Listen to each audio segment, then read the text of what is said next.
Okay, so this is something that I kind of wanted to make for a little while, but I didn't really know how to go about it, so I'm just going to jump in and hope for the best. So what I'm going to do is I'm going to give you a tour around how GameStomp works exactly. So from turning the machine on, basically all of the floor panels light up. That's pretty much our first step toward knowing that everything is going to be fantastic and magic is going to happen. The next thing we have, of course, is our lovely menu system where you can just tap and we go through like that. And they all have funny names as well. Within the presets, within services, tasks. If we jump into tasks, for example, we're going to have a whole bunch of silly names happening. It does take a little while to load, unfortunately, but that's how it goes. So we've got churn keys for V6, Crotel, Undertale, and Starwall. Every one of them has a stupid description to go along with them.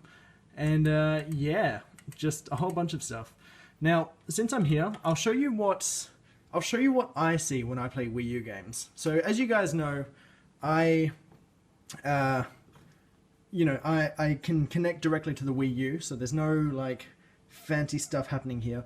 The capture from the Wii U is going directly to you guys. But unfortunately, I can't intercept that capture. And it's also problematic because while I am here on a dance game, the Wii U is over at my TV all the way down there. And it's too problematic to try and feed a cable over to this machine. And to make things worse, this screen is also a huge CRT screen. So like, it doesn't exactly support HDMI, and it's a pain in the ass. So when I press this button, what will happen is I have a webcam set up on a table pointing at my TV. So when we look back here, you can see straight up, you've got my game case and you've got my amiibo. And this is exactly what I have to look at. So I'm just going to grab this remote, turn the screen on, just so that we can actually have something visual. So yeah, there's that crap there. And come on, TV, don't keep us waiting. We've got the PC. Yep, there it is. And now we got the PC up here. So it's such a stupid solution, but it works. I'm able to play Wii U games, and it's great. So what I'll do now is I'll kill this display. You get how that all works now. Okay, the way churn keys works is that these games are games where you can't actually remap the controls, and so what we have to do is we have to overwrite, well not overwrite, we have to rebind the keys on the system level. So what this basically means is that if I change the keys here, every key that I press on this dance pad will become a different key. And that becomes problematic for if I'm trying to switch between games, because it will remember that until I turn the whole machine off. Likewise, if my camera's exposure goes weird, I can refresh that. It also refreshes the chat that's above me as well if that breaks, but that doesn't always work. So, you know. And then going to Twitch, that's all self-explanatory. We don't really need to talk about that. Okay, so then leading on to the next bit, we have services. Now these are things that run. These are things that toggle on and off. So if I select one now, it will start running, and then if I select it again, it'll stop running. So I've got ITG, I have Steam Big Picture Mode, and I have Capture. Now Capture, if we swing around here, goes to a webcam right up in the corner here. So this is what you guys see. You see this jam, and it's from that webcam up there. Actually, I'll show you guys. So the webcam follows a cable going all the way across there along the top of the posters, and then if you go all the way there, you can see it goes right down to the back of the machine behind all the plush toys, and it's a world of fun. So if we hit capture, what we have, whoops, that's right, I have to hit confirmation first. So confirm, the webcam light goes on. Okay, I have to count to about 8 seconds or so just to make sure that we have some buffering video. And then if I hit preview here, we should have me walking up to the webcam. There it is. Look at that. It's perfect. And then I can control my interface as usual. So we can stomp the game that we just did. And if we want to, we can just wait for that to finish. We can switch that over to ITG mode.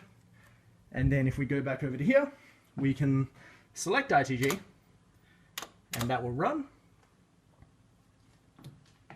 So while that's doing its thing, we of course have our video feed back here. Bum-ba-da-dum-dum. Look at that, it's going. It's all perfect. Yeah. And then Dan's games are up here. So that's pretty much how that aspect of things work. All right, stop, shush.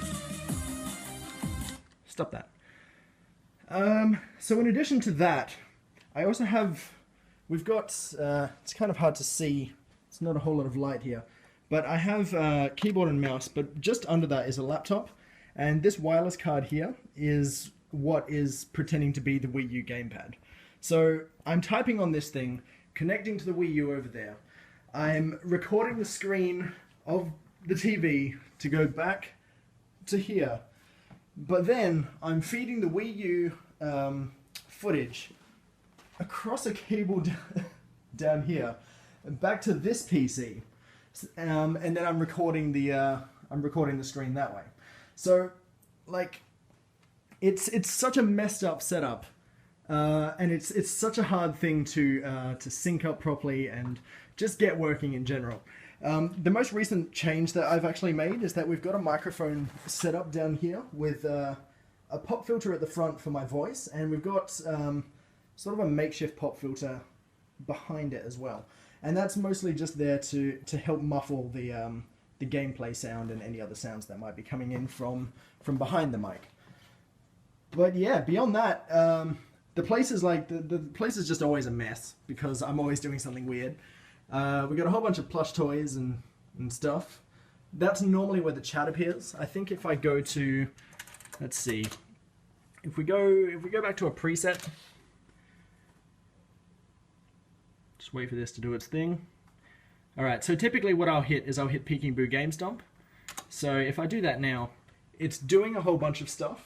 Now, unfortunately, it just started the capture service, and as I said, whenever capture gets started, it toggles. So it's just switched that webcam off. And so if we go over to here, we'll see that everything's gone black because the recording has stopped.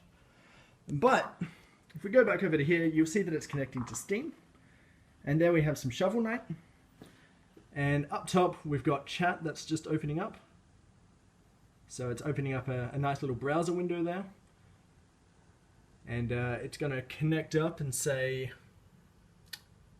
once we just wait for that, it's a Raspberry Pi. It's a very slow piece of tech, but that's also because I don't really need something fast for something that just needs to show chat, you know?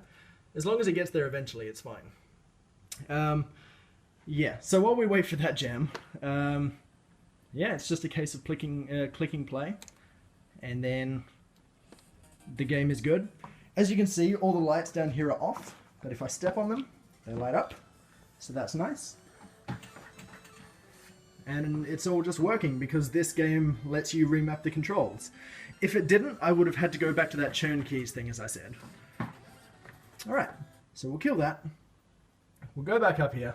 Chat's almost loaded. Right, there it goes. So it says PeekingBoo's offline, and we've just joined the channel. And yeah. So beyond that, I can't think of anything else that might need to be said about this setup. I guess all I'll do is just apologize that my place is such a fucking mess, but whatever. I'm a young guy. It should be expected that everything's messy. But yeah, and then with all the other stuff, I guess, we've got another microphone just here. Got drawing tablet there, keyboard there, and then, you know, my two screen setup where I look at the stream preview and I do my drawing or Stepmania stuff just there. So yeah, this has been PeekingBoo showing you a brief tour. I'm going to end this at exactly the 10-minute mark So, see ya.